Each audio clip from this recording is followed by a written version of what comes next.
grupo ng tao na mahaba ang buhay. Ito, Seventh-day Adventist. Okay? Grupo ng mga tao na may mahaba ang buhay.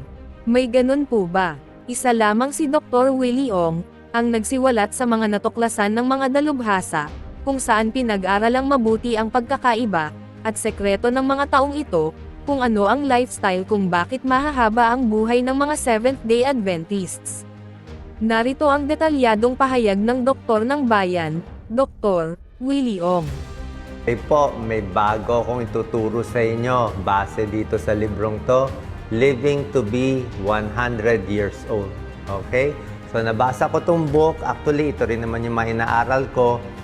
Binigay niya, inaral niya yung mga mahabang buhay sa buong mundo. May mga areas na mahaba ang buhay ng tao, lampas 100 years old.